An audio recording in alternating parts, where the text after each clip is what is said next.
Welcome. Hi, this is TC Eckstein of TC Eckstein Cafe TV, and today I'd like to talk to you about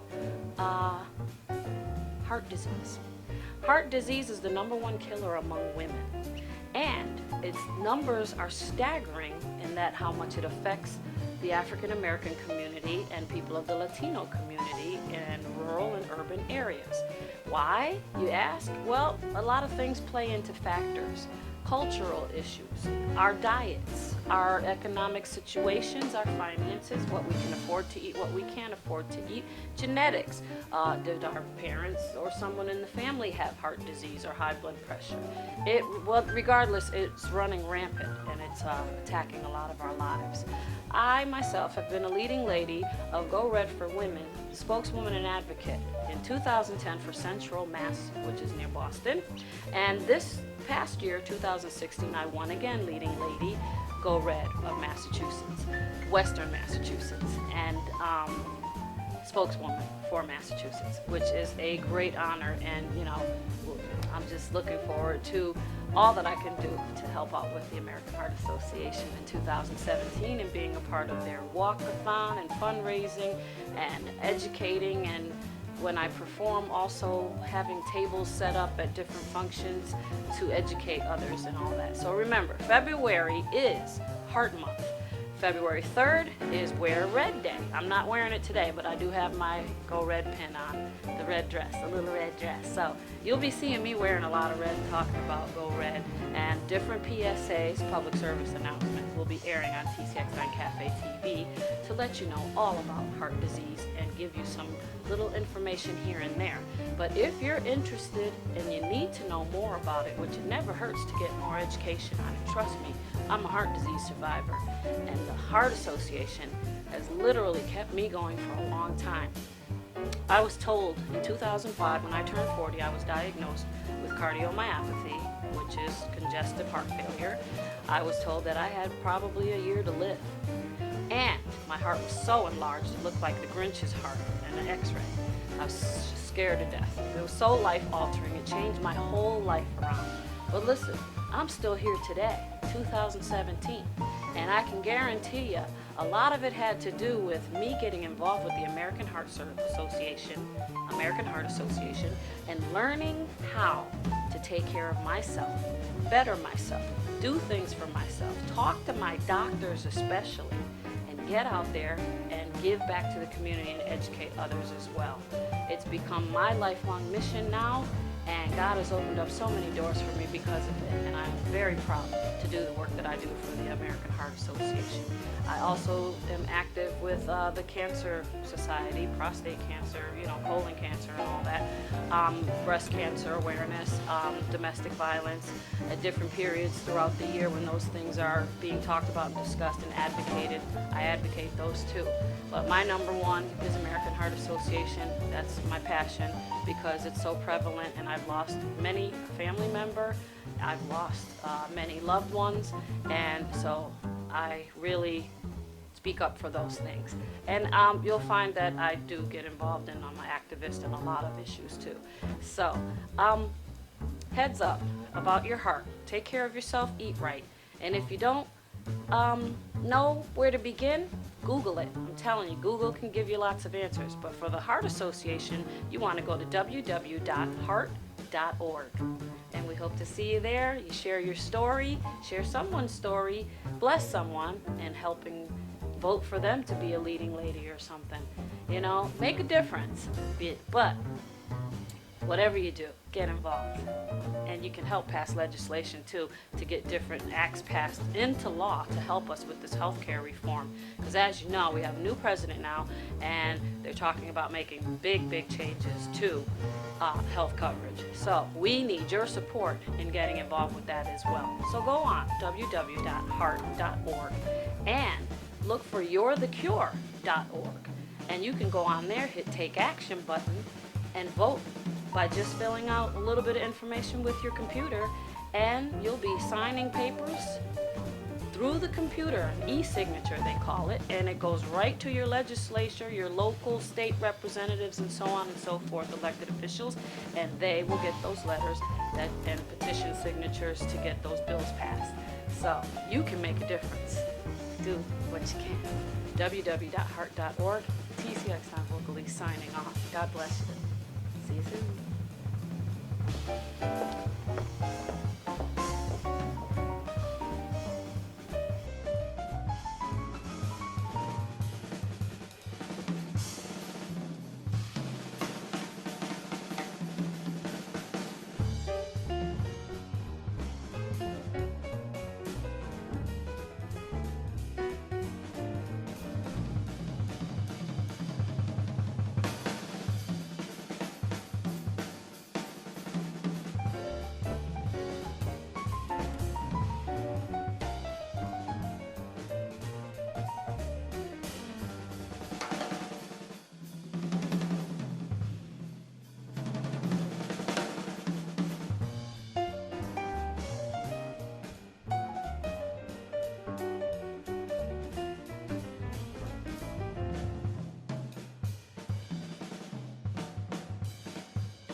creativity is the ability to be daring. It's a challenge to be fresh and original. When you talk to people and when you get into their lives and what makes them who they are, they're going to tell you something about them that you'll be able to use when you dress them. And that will sort of lead you into the fresh and original way. I think creativity means to be self-expressive and to be fearless. I'll do things creatively that will inspire me. I'll see a gallery and I'll walk through the gallery. I'll start thumbing through my books again. I have to feel like my environment is conducive to me thinking creatively, because the journey that you go on when you start a film is 200% of your giving yourself creatively. A costume designer is a storyteller. They tell the story through the colors. It actually paints a world through texture and fabric and character. Generally, I like to read the script and experience the story. Just experience the story. And most of the time, color pops into my head.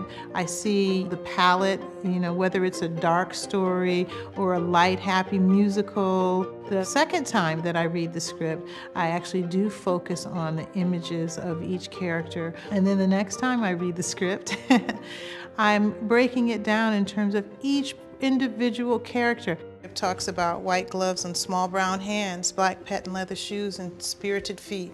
And then I have my subject, and that's one of the little girls. There is a point that I go into my research and I start pulling out books that are either of the time period, things that I feel are the right color palette, things that inspired me from the script, and I capsulize a smaller library that I spread out and I say, this is the period, this is the color palette, this is the characters. I used to go to the libraries and to the magazine stands, and I'd spend a lot of money on magazines, and I still have those, and I still love actually having a notebook that's all 1950s research. Having that resource right there at your fingertips is the spark. It gets me started. And that leads me to the boards. I'll create a board that will have illustrations of the characters, and that includes the likeness of the actor, their body type, and the costume. And that's part of the process of telling the story, showing the director the script from start to finish. Ultimately, the director's vision is what we're all being inspired by. But my job is not done. It has just really begun. You really want to get to what it is you're doing, what's the color, what's the look, and go out and implement it. I'll swatch with fabrics that have the right flow, whether they're soft or whether they're rigid. One of the aspects of the process that I love is the fittings. Many times your boards, your illustrations, your color palette, your swatching, all that goes out the window when two artists come together and decide, how can I tell this character's story on me? So I spend a lot of time with the actors. Our fittings are generally 2 hours. They become, my canvas. Tells, wow, looks good on you. Come look in the mirror. I love both period and modern equally. I thought I got into this for period films only, but when you get a chance to do something like really high fashion, it's stimulating and it's invigorating and it's a lot of fun. The same as with period. You have to do research for both. You are always using this modern brain of yours to communicate something that will be appealing to people today about something of yesterday. I do a movie, and then when I'm off, I'm still me.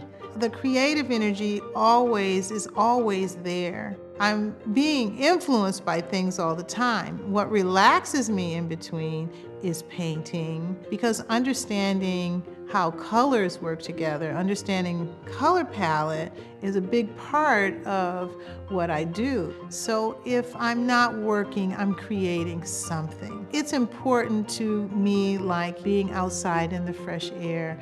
It just becomes something you have to do.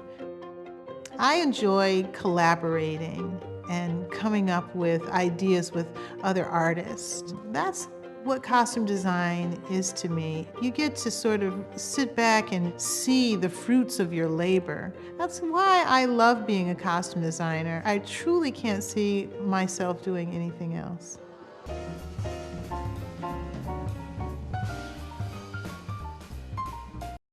Wow, who turned the camera around and pointed it at me? But it's wonderful to be here, and thank you, Essence Magazine, and all the nominees, the honorees tonight. I'm in the presence of greatness. Ava DuVernay, we fought so hard for Selma. Selma was a labor of love, and I'm so, so proud of it, and I'm so happy you chose me. Those are some fierce Louboutins to fill. I'd like to thank my mother. My mom was my first teacher. She was a counselor for the city, and she just would talk to people who needed someone to listen. And my brother and I would ride to school as she was driving us as she went to work, and we'd laugh at, people we'd see, and she'd say, "Oh, that's Mr. Thomas. He looks okay. He's got a clean shirt on, and, good shoes. He looks okay." And those words allowed me to hear and see and take pause and look at people differently. And I began to see the story behind the people. People assume that I became a costume designer because I love Chanel, Dior, McQueen.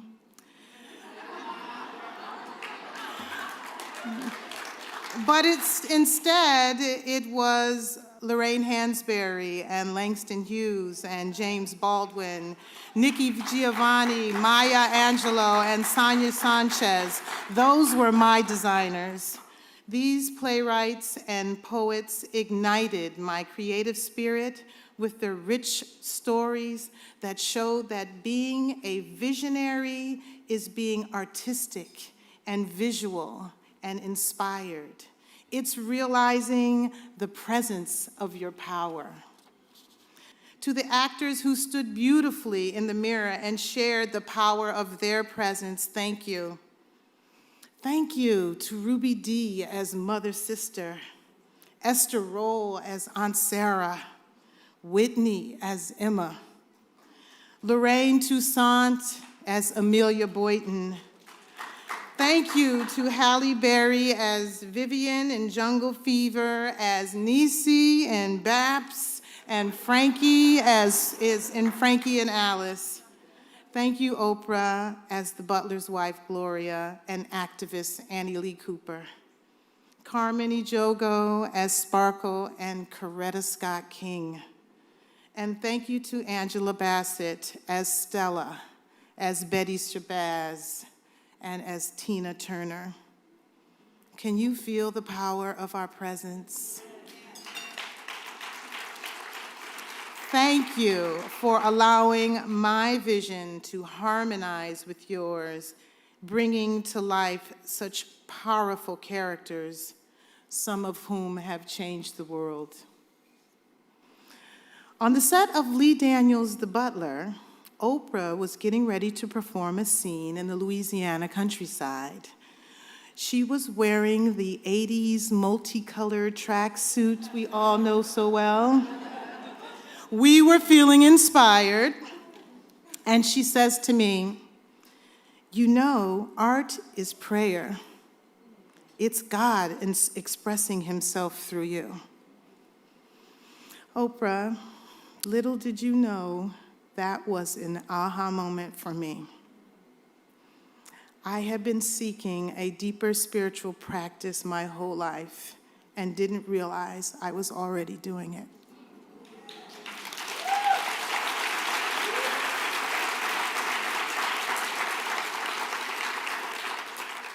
It is my hope that my life serves, or my career serves, as a model for young designers to discover their passion, to find their artistic vision, to embrace it as we strive to change the world through the power of our presence and our vision for tomorrow. Thank you very much, Essence. For years, it seemed like a dream. About our mother, could this be true?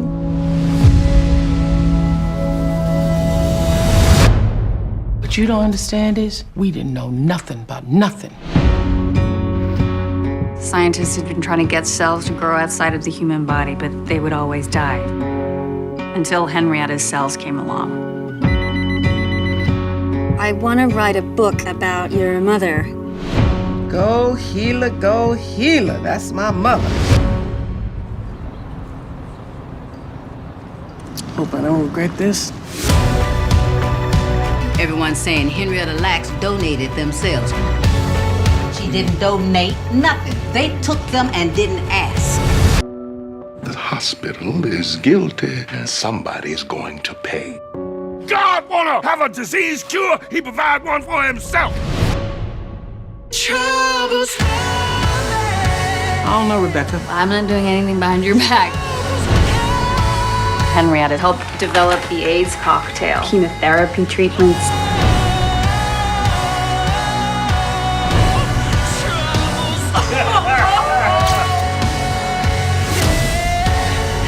It's hard not to get caught up in hope when you've been powerless for so long. I know I'm a part of you, and you're a part of me.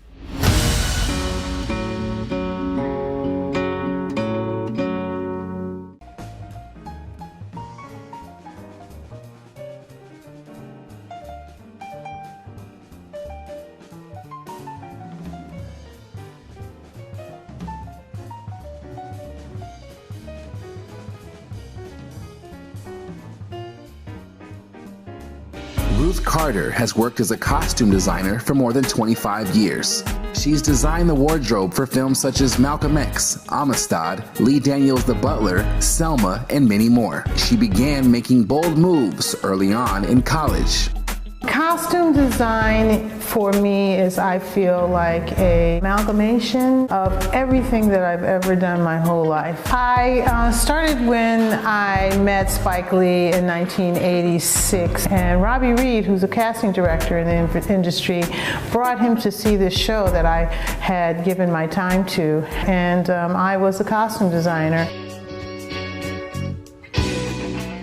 You know, I did I'm Gonna Get You Sucker with Keenan Ivory Wayans back in the day. I did the goldfish shoes, and you know, I didn't know at the time that people were gonna fall in love with those goldfish shoes.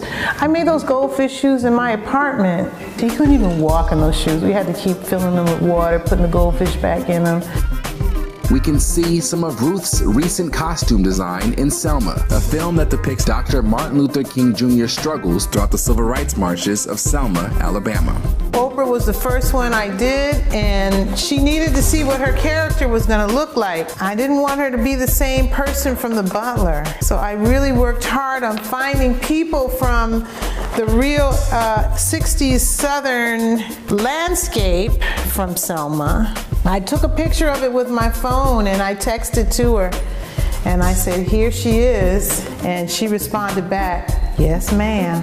I did David Aiello and Martin Luther King's iconic look in the march, one of the marches. To make a living as a costume designer, you have to constantly stay in touch with independent filmmakers because they're the filmmakers, the big filmmakers. 1 out of 4 human beings with their hands on bars, shackled, in the world are locked up here in the land of the free. Khalif Browder was walking home from a party when he was stopped by police. Then they said, we're gonna take you to the precinct and most likely we're gonna let you go home, and then I never went home. 13th Amendment to the Constitution makes it unconstitutional for someone to be held as a slave. There are exceptions, including criminals. The loophole was immediately exploited.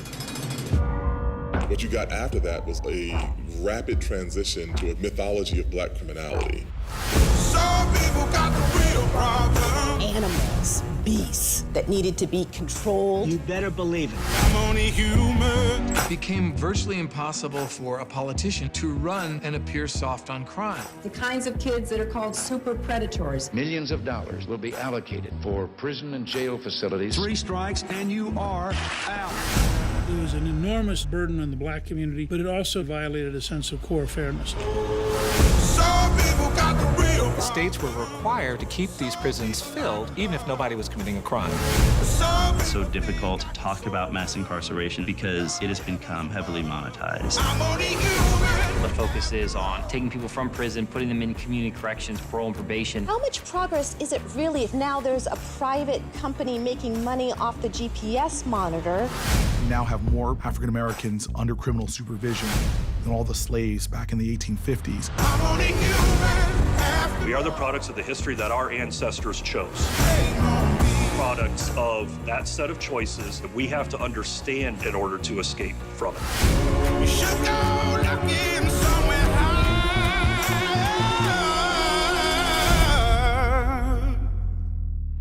I'm only human. After all, don't put the blame on me.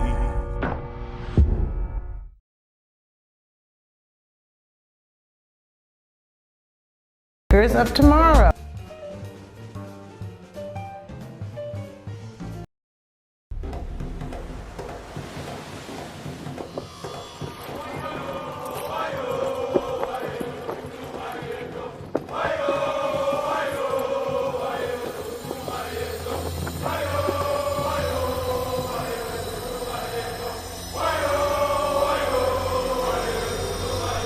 Jump!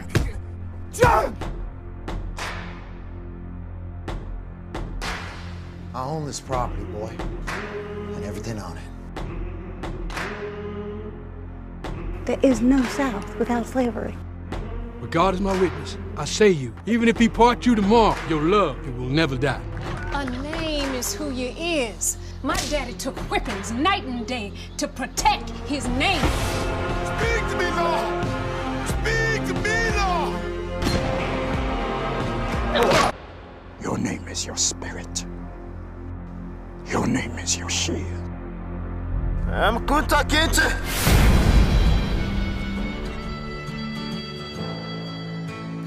Hi, I'm Ruth Carter, and I invite you to watch Roots.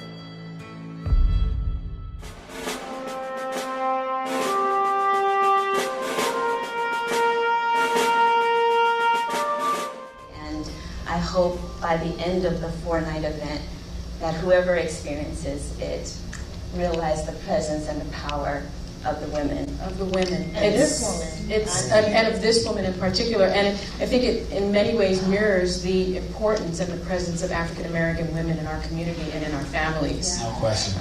It mirrors that in many respects. And you mentioned Ruth Carter. I don't know that she needs this introduction, but she has costumed 40 films, I believe, perhaps over 40. Over 40. We'll count for you. The Butler, Malcolm X, Amistad, Selma, Chirac, has received Academy Award nominations. I will say I was able to visit the set in Louisiana, and Ruth allowed us into her sanctuary, really, where the costumes are designed. It, for me, was a light bulb moment. And it was just, so see her work and to explain it was fantastic amongst all of the costumes of Kizzy, Chicken George. You saw Fiddler's outfit. Please tell us the amount of research that you've done, your process to get it right, because you got it so right. I do a lot of research, yeah, I do. And I have to. I have to know what the clothes were for each era. It's 100 years, and people didn't wear the same thing for 100 years.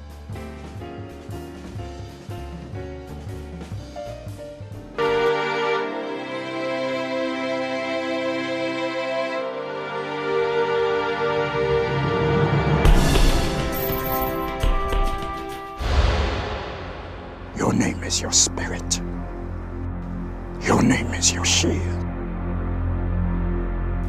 Hi, I'm Ruth Carter, and I invite you to watch Roots.